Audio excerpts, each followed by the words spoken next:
Genlock is a Western 3D animated series made by Rooster Teeth, the studio that brought you multicolored waifus and guys in helmets discussing their own existential crises since 2003. You ever wonder why we're here? It's one of life's great mysteries, isn't it? You might be asking yourself, why am I bothering? Seriously, why am I talking about this show at all, considering it's a Western animated series and I usually specialize in Japanese-made shows? The answer's actually pretty simple.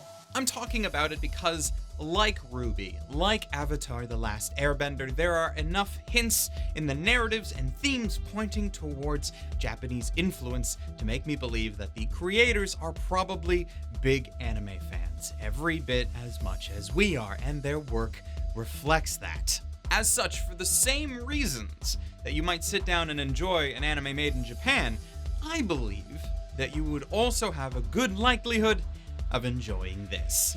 Plus, the series is just wicked cool and I want to talk about it. What more do you want from me? This is my show.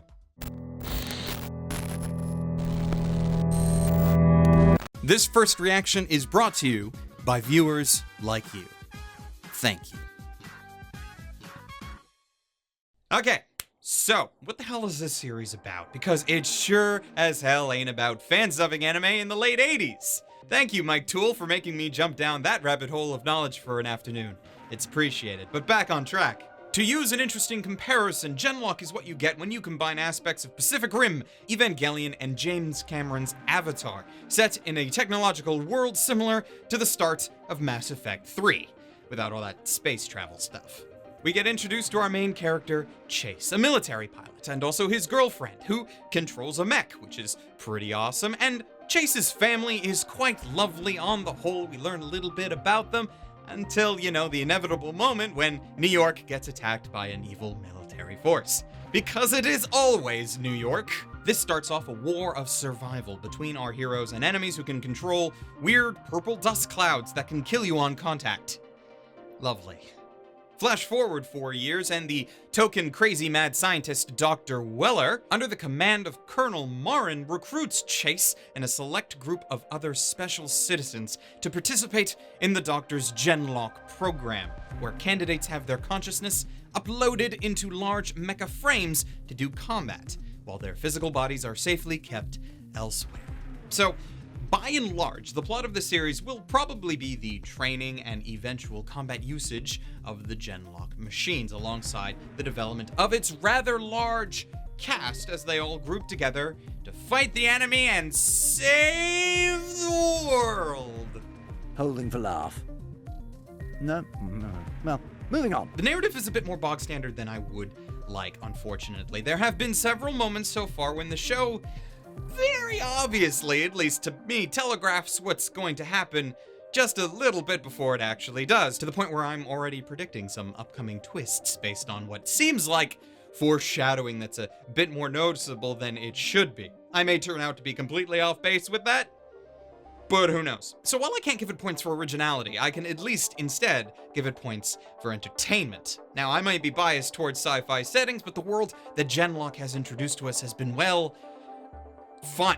It's far enough into a futuristic world to be interesting while not being so out there that large amounts of, Star Trek, technobabble is required to attempt to make sense of it, or mask how much of it actually doesn't make sense, as technobabble sometimes is used for. This is, of course, helped along by the star-studded cast that seems tailor-made to appeal to a market of geeks and otaku from all spectrums, from Maisie Williams from Game of Thrones, David Tennant from Doctor Who, to freaking Koichi Yamadera, the Japanese voice actor of Cowboy Bebop's Spike. I didn't even know that this type of casting was even possible, let alone that the Mad Lads actually did it.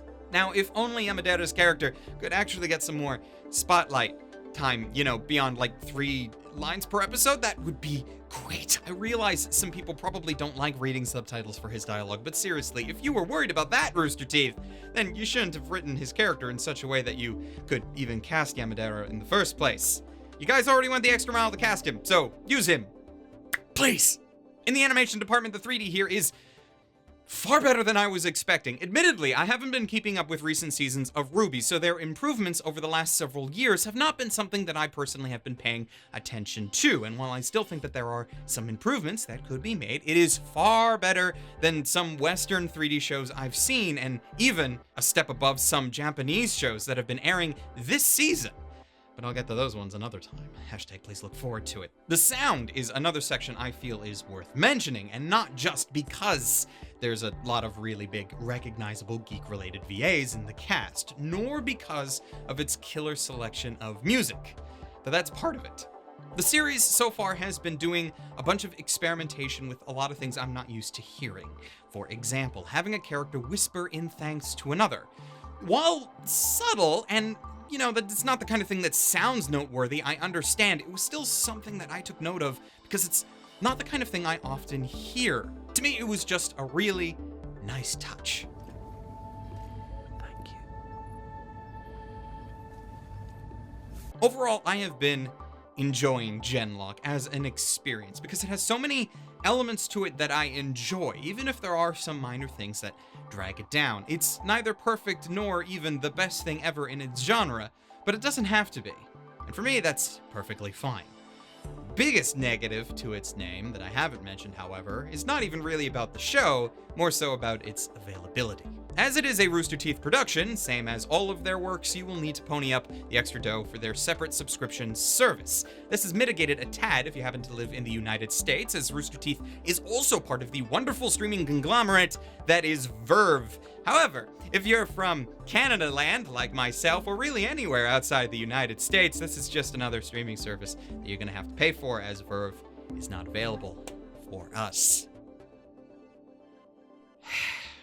And I will be honest, Genlock is great. I've been enjoying it a lot.